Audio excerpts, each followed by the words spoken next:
Merci de nous avoir rejoints pour cette troisième table ronde, le troisième plateau donc sur l'espace territoire tel qu'il est ainsi dénommé.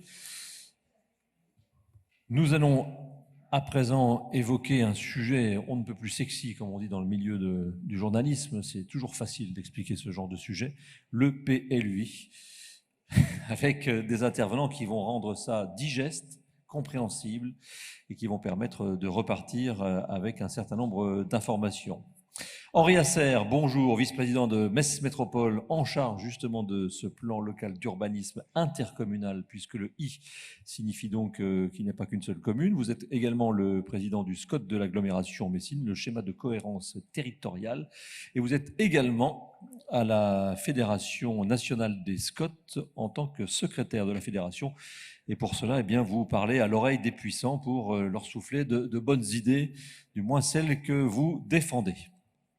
À ma gauche et à votre droite, Régis Brousse, bonjour. Vous êtes le directeur général adjoint urbanisme et environnement à l'Euro Métropole de Metz. Nous avons bien saisi qu'elle avait changé de nom.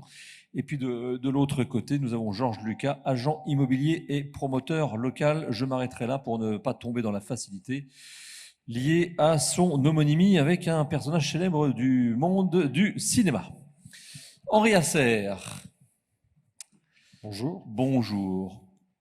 Nous avons une demi-heure pour tous les trois, 4, expliquer ce qu'est le PLUI et surtout ce deuxième titre, cause et conséquences de la mise en place d'un PLUI. C'est lié au passage à la métropole, le I. Oui, pour une métropole, il y a obligation de mettre en œuvre un plan local d'urbanisme intercommunal. Voilà, c'est une obligation légale, ce n'est pas une fantaisie de la part des élus. On s'en serait sans doute bien passé de cette fantaisie, mais c'est une obligation légale. Voilà. Donc, c'est dans ce cadre-là qu'on travaille. Alors, très rapidement, la quasi-totalité des communes de la métropole, je parle sous la surveillance de Régis, je crois qu'il y en a une qui est au RNU encore, c'est ça? Oui. Voilà. Il y a pour nous la chétive qui est au règlement national d'urbanisme. Les 43 autres communes ont tout un plan local d'urbanisme, alors des PLU, Grenelle, pas Grenelle, etc. Peu importe, l'obligation nous est faite d'avoir un seul et même document, un plan local d'urbanisme intercommunal, bien sûr conforme à toutes les législations et notamment la dernière, la loi climat-résilience du 22 août de cette année, qui est un peu difficile à gérer. Ce PLUI, il a l'avantage de nous obliger à travailler ensemble, à réfléchir ensemble à la cartographie urbaine de notre territoire, mais il préserve la possibilité, la capacité de tous les élus locaux, de tous les maires, de donner ou de refuser éventuellement des autorisations d'aménager ou de construire qui soient bien sûr basées et assises sur cette réglementation. Avant d'aller un tout petit peu plus loin, je sais que nous sommes aux assises de l'immobilier, il y a beaucoup de professionnels, mais dans la salle depuis ce matin, il y a beaucoup de jeunes. À quoi ça sert un PLU, qui soit I ou pas? Voilà, ce plan local d'urbanisme. Le droit de l'urbanisme en France est quand même pas mal réglementé. C'est aussi un droit qui, et Régis pourra en parler, qui donne lieu à beaucoup de contentieux. Le PLUI, c'est ce qui fixe les règles de construction, d'aménagement, de démolition, de rehaussement d'immeubles, quel que soit le type d'immeuble, quel que soit son usage, d'occupation des terrains, etc. C'est aussi sur ces cartographies et sur ces réglementations que viennent se greffer les règlements qui lui sont dits supérieurs, excusez-moi d'être aussi techno, mais c'est comme ça, comme le SCOT, le SRADET, l'ensemble des lois imposées par l'État et des règlements imposés par l'État. C'est la conséquence de l'État de droit. Voilà, on vit dans quelque chose d'assez complexe. C'est à la fois parfois contraignant, mais ça peut être aussi extrêmement utile parce que ça permet à tout pétitionnaire d'attaquer éventuellement une décision d'un élu en disant bah, « Monsieur le maire, vous êtes bien sympa, vous ne voulez pas de mon projet, mais mon projet, il est légal. » Et donc, je fais un recours et puis je peux le gagner. Et il arrive souvent que des pétitionnaires gagnent. Donc, ça nous permet d'avoir dans l'organisation des professions immobilières, je peux on en a souvent parlé avec Georges, ça permet de disposer de règles qui soient claires et qui préservent les droits de chacun, les droits de la collectivité, mais aussi les droits des particuliers. Et ça me semble être extrêmement important. Un bon PLUI, c'est un document qui est clair, qui est relativement simple d'approche et qui permet à tout un chacun de savoir quels sont ses droits et ses obligations.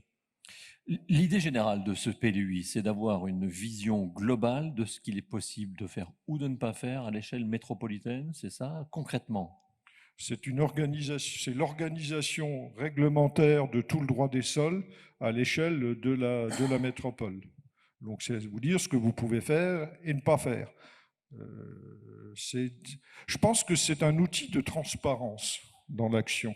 Et je pense que pour des professionnels, il vaut mieux travailler sur un terrain où il y a un plan local d'urbanisme intercommunal, c'est le cas de la métropole, parce que vous avez comme interlocuteur des élus locaux.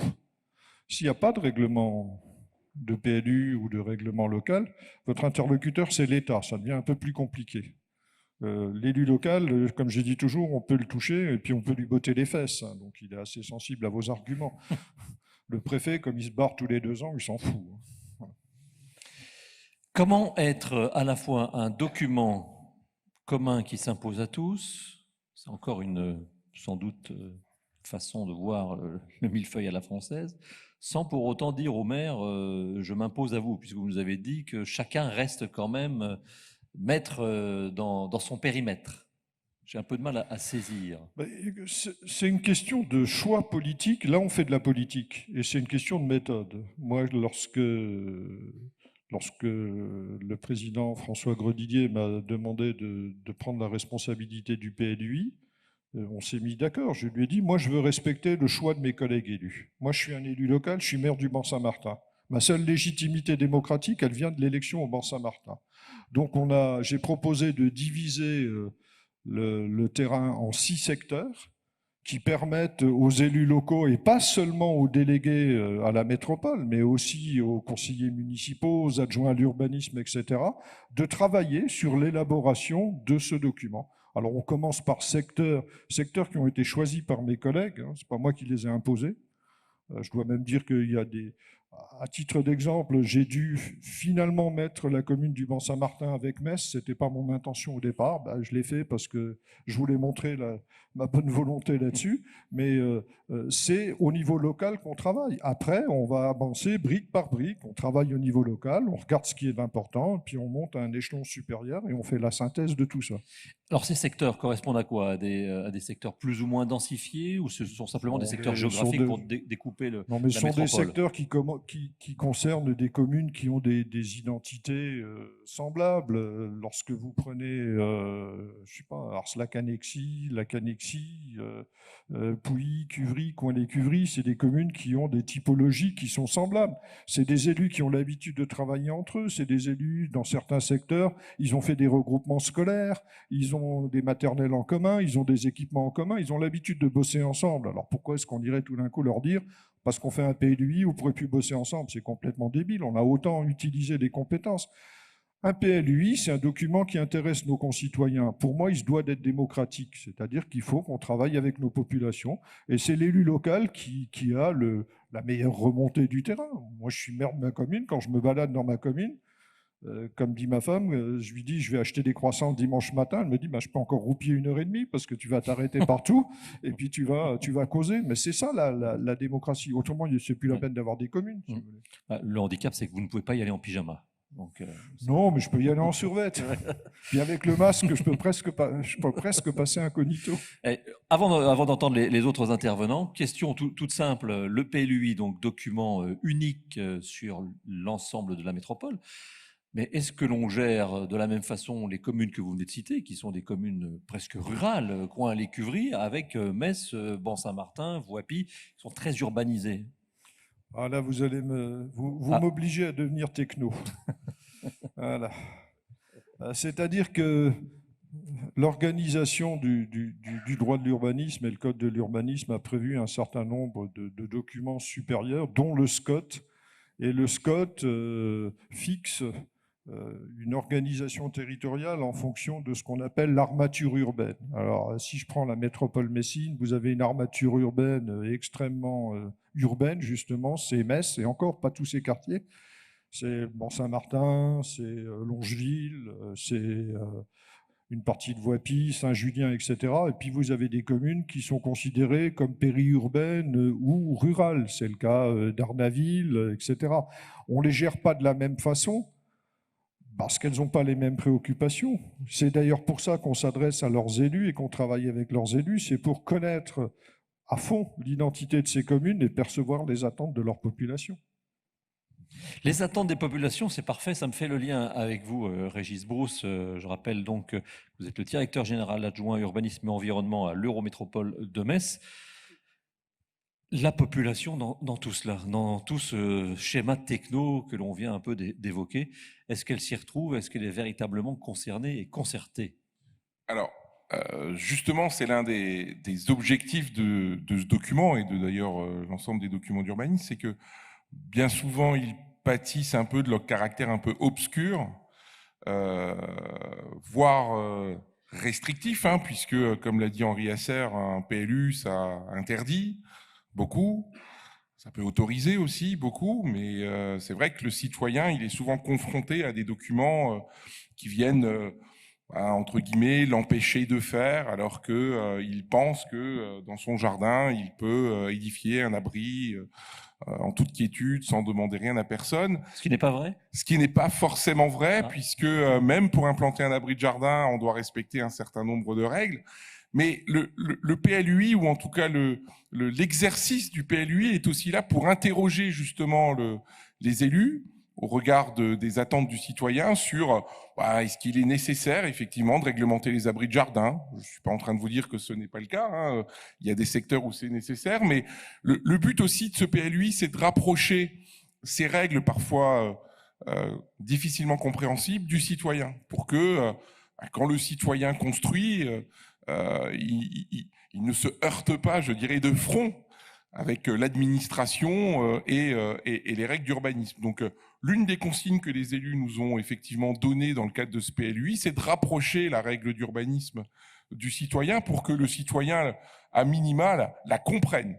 Il peut ne pas être d'accord avec la règle d'urbanisme, puisqu'elle est issue effectivement d'un objectif, d'une politique qui est portée par les élus, mais à minima qu'il la comprenne de façon à ce qu'il puisse éventuellement l'anticiper. Donc dans le cadre de ce PLUI, toute la réglementation qui va être produite va, entre guillemets, être rythmée par cet objectif. J'aime pas trop le terme parce qu'il est extrêmement galvaudé, mais cet objectif de simplification, si vous voulez, de la règle d'urbanisme. Pour que l'habitant comprenne la réglementation, il faut qu'il en soit informé. Alors, il y a toujours, en France, on sait faire des réunions publiques, etc., où il y a 3, 4, 5 personnes.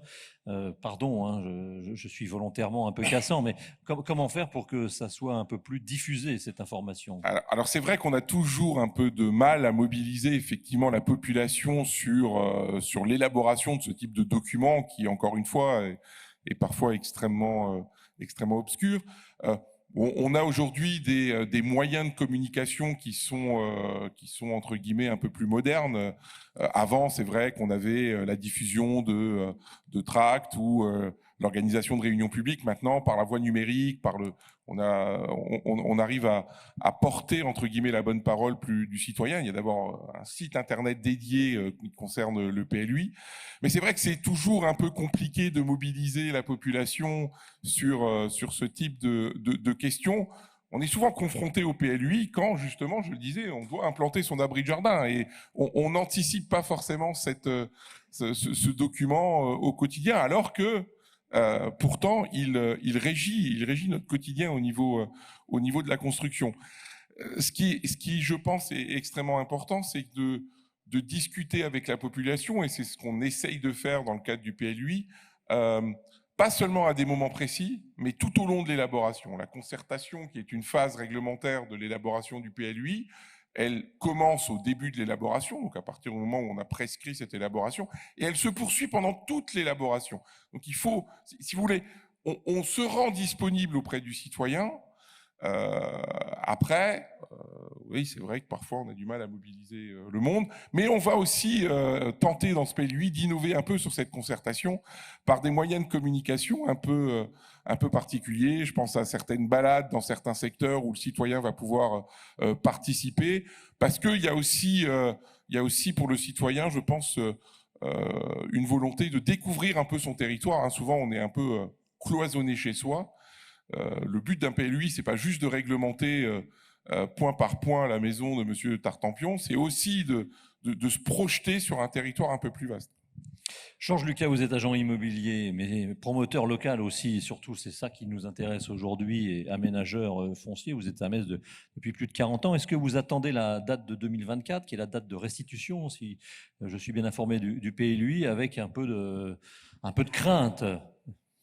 Bon, pas particulièrement. Et de toutes les façons, on n'aura pas le choix que de s'adapter aux règles qui seront rédigées et écrites.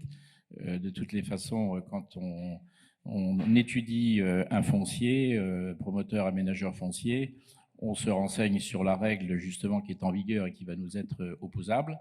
Et puis ensuite, on va consulter l'élu. Parce que moi, j'ai toujours défendu un principe, c'est que dans une commune, c'est le maire qui est le patron. Et aller contre l'avis du patron, c'est toujours embêtant. Alors on peut dire effectivement, monsieur le maire, j'ai le droit à mon permis parce que la règle le permet, mais si vous ne voulez pas le signer, je vais vous faire une procédure. Ce n'est pas très commercial, donc en général, on ne le fait pas. Voilà, donc il faut faire confiance aux personnes qui vont rédiger ces règles.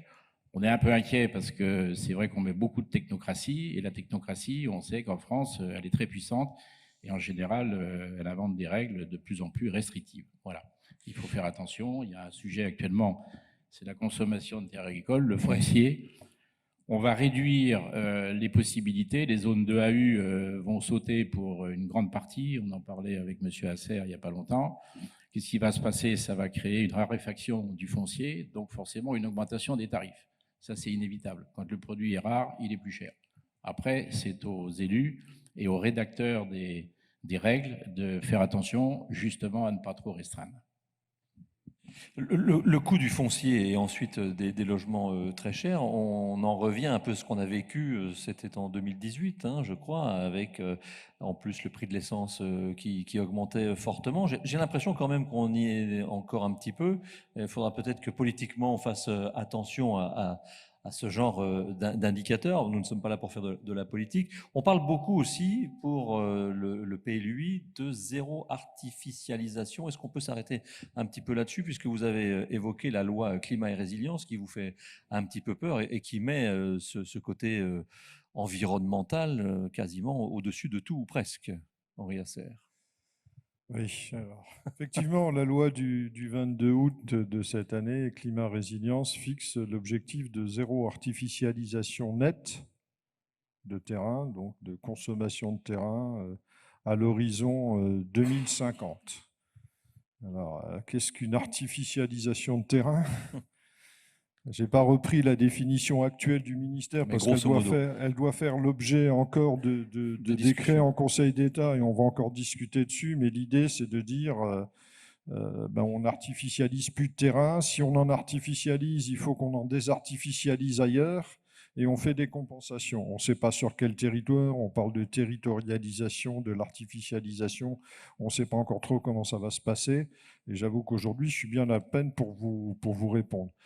C'est vrai que le danger, c'est de rendre les terrains les plus courus, les plus demandés, c'est-à-dire ceux qui sont proches des lieux de vie, des lieux de travail, proches de la métropole, de les rendre plus inaccessibles financièrement, parce qu'ils vont être beaucoup plus rares, comme c'est la loi de l'offre et de la demande. Ça va être difficile de combiner le tout. On est un peu dans le paradoxe. On dit d'un côté... Mais bon, on va essayer de regrouper les populations et d'éviter qu'ils se déplacent de trop entre leur domicile et leur travail. Et puis d'un autre côté, on va rendre le terrain ou les possibilités de construction plus coûteuses parce qu'il y a moins de terrain disponible, parce qu'on doit travailler sur des friches. Et travailler sur des friches, qu'on le veuille ou non, ça coûte une fortune. Moi, je suis maire d'une commune qui n'a pu construire que sur des friches militaires, en zone inondable en plus. Je peux vous dire que ça coûte une fortune. et que la commune a été obligée de mettre de l'argent au bout pour rendre les terrains abordables, parce qu'autrement, personne ne pouvait venir construire dessus. Je pense qu'une des conséquences, ce sera l'obligation pour les collectivités d'intervenir financièrement sur le prix du foncier. Sinon, on n'y arrivera pas. Moi, ça fait des années que je le dis, Régis en est témoin, que je dis, l'outil majeur, la clé majeure, c'est l'intervention sur le foncier. Il faut que les collectivités territoriales se saisissent de cette responsabilité-là, sinon on court à la catastrophe. Alors, ça suppose peut-être aussi une révision de la fiscalité. En France, on aime bien faire des lois en matière d'urbanisme, en matière de logement, en matière de transport, en matière de ce que vous voulez, et puis de temps en temps, on fait un peu de fiscalité. Si on avait une vision globale des choses, on serait peut-être un peu plus cohérent et surtout plus efficace. Georges Lucas, c'est un peu pardonnez-moi, hein, c'est un peu le côté obscur du PLUI. Ça va faire monter les prix, raréfier les terrains. Quel avenir pour un métier comme le vôtre? Vous allez être à la recherche de la perle rare en permanence, puisqu'on a bien entendu, les friches, ça coûte cher à traiter, l'espace va être de plus en plus contraint et les prix vont monter. Tout à fait. Alors, on a d'autres pistes également. Il y a des requalifications urbaines. Il y a des endroits où on peut très bien démolir des bâtiments anciens et refaire des... Oui, mais là, c'est pareil. C'est aussi un concept. Reconstruire la ville sur la ville, ça coûte aussi, ça coûte ainsi un peu plus cher. Voilà. Et avec des nouvelles normes, parce qu'aujourd'hui, on a des règles thermiques, la fameuse 2020 qui va arriver. Bon, forcément, à chaque fois, on rajoute des couches, si vous voulez, donc ça augmente le coût. Les propriétaires, les acquéreurs nous disent que c'est cher. Alors, il ne faut pas oublier non plus une chose, c'est que quand on achète un appartement, enfin un bien neuf, on a 20% de TVA. Hein. Donc déjà, c'est un premier impôt que l'acquéreur paye. En plus de ça, nous avons la taxe locale d'équipement, c'est-à-dire au mètre carré, grosso modo, dans l'agglomération, elle est de 45-50 € au mètre carré. Hein. Donc ça, on le dit aux acquéreurs pour bien leur expliquer les choses. Ensuite, oui, le foncier, il est difficile. On est nombreux à vouloir, quand il y a une possibilité de foncier, il y a des fois des confrères qui montent un peu trop les prix, puis les vendeurs, ils s'en servent hein, parce qu'ils veulent le maximum pour eux, c'est un petit peu compréhensible. Voilà. Donc ça, ce sont des paramètres avec lesquels on est obligé de jongler et de travailler. Pour l'instant, l'Eurométropole n'est pas en déficit de possibilités de logement. Il y a encore des actes qui sont, on va dire, constructibles ou aménageables. Tout à fait. Sur Metz, il y en a 3. Il y a les Sansonnets, il y a donc l'amphithéâtre et puis les Coteaux de Seille, où il y a encore de belles réserves. Voilà. De belles réserves à faire. Est-ce que ça veut dire, Régis Brousse, que l'idée de la maison individuelle, que le Français se fait de son logement, c'est presque même son rêve ultime, a du plomb dans l'aile et que les plus jeunes qui sont dans la salle devront changer de paradigme et de rêve? C'est vrai, effectivement tout le paradoxe. On est encore dans un souhait majoritaire du Français de disposer d'une maison individuelle, et de l'autre côté, pour construire une maison individuelle, par définition, il faut qu'on artificialise des terres. Donc, je pense que, et c'est le but du PLUI, ou en tout cas c'est vraiment un paradigme qu'on prend en compte dans ce PLUI, ce qui n'est pas simple, c'est de trouver le juste équilibre. C'est-à-dire qu'aujourd'hui, il faut qu'on puisse répondre effectivement aux souhaits des Français, mais qu'on puisse aussi, par le fait, respecter les différentes prescriptions législatives. Donc, il faut qu'on trouve cet équilibre. Il y a un travail à faire, et là, je me tourne vers Georges Lucas, c'est-à-dire qu'il y a un gros travail à faire aussi avec les promoteurs sur l'offre. Il y a sans doute des formes de construction à inventer, à re-réfléchir. Sortir un peu du système binaire maison individuelle appartement, voilà. Mais ils le font déjà, c'est-à-dire qu'on anticipe déjà effectivement ce type de nouvelles formes urbaines, de nouvelles formes de construction, pour qu'on arrive à concilier au mieux les exigences de la non-artificialisation et tout simplement les demandes du citoyen. Merci. Henri Asser, lutter contre l'étalement urbain, naïvement, on imagine qu'on ne s'étale plus au sol, mais on peut monter. Est-ce que ça veut dire qu'un nouveau PLUI pour la métropole va autoriser des immeubles de hauteur un peu différente de ce que l'on a l'habitude de voir? Ça existe déjà, cette possibilité, notamment sur les ZAC qu'a initié la métropole, ZAC de l'amphithéâtre, les Coteaux de la Seille, c'est de l'immeuble collectif. On monte, on a fait de l'immeuble collectif il y a longtemps, l'après-guerre a fait de l'immeuble collectif. Je pense que il y a une appétence pour tous les types d'habitats. Ça dépend surtout de la situation. Lorsque vous êtes en plein cœur urbain et que vous êtes un citadin amoureux de sa cité, et bon nombre le sont, on peut très bien admettre effectivement une certaine densité, une certaine hauteur. Lorsque vous allez décider d'habiter à la campagne, je pense que c'est plutôt pour être dans l'habitat plus individuel. Donc, comme l'a dit Régis, il va falloir qu'on soit suffisamment inventif et suffisamment imaginatif pour permettre tout type de construction. L'idée étant, bien sûr, de ne pas trop artificialiser des sols, de ne pas manger trop de terres agricoles, d'espaces boisés, etc. C'est un exercice qui n'est pas simple. Mais je veux dire, on est tout le temps dans le paradoxe à ce niveau-là. On a bon nombre de nos concitoyens qui, une fois qu'ils sont installés quelque part, nous disent « Hop, il ne faut surtout plus construire, hein, parce que le dernier arrivé ferme la porte ouais. », qui nous disent dès qu'on veut construire, on a une pétition parce qu'on abat un arbre ou deux arbres, on a la guerre parce qu'on va urbaniser tel ou tel petit espace. Et puis les gens attendent, ceux qui arrivent à rentrer, ils disent ok, on est bien là, mais alors maintenant vous construisez plus. C'est le paradoxe. Je pense que ce qu'il faut qu'on recherche à travers le PLUI, c'est la base d'un outil d'aménagement qui nous permette de faire face à la demande.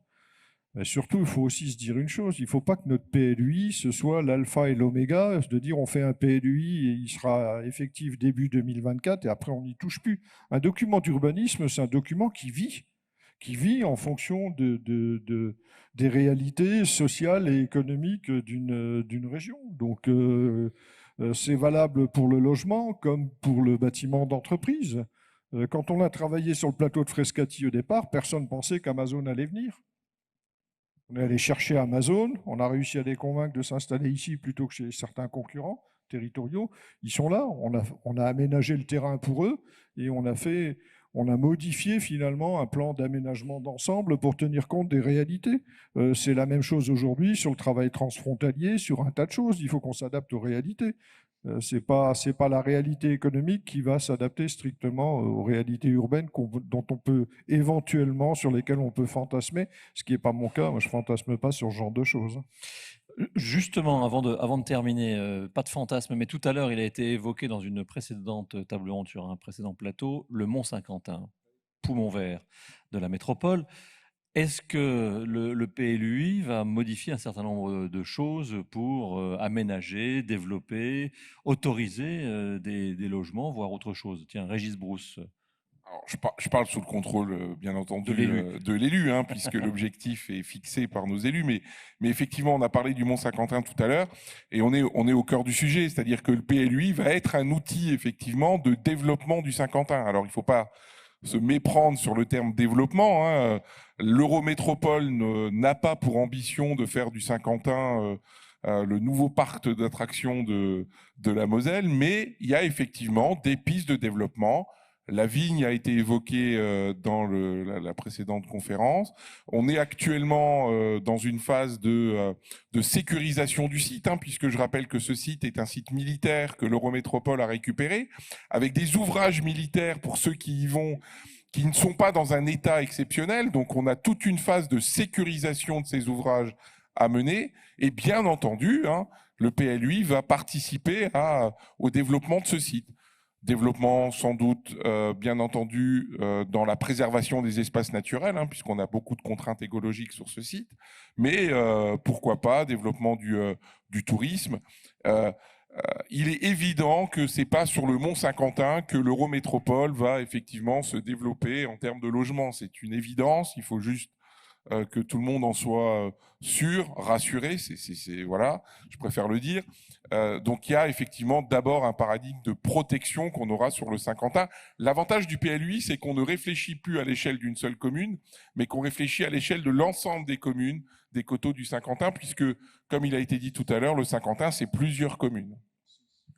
Encore un mot avant de terminer, peut-être Henri Asser, des lots de maisons individuelles en périphérie de Metz de 20, 30, 40, 50, on le verra encore ou c'est terminé?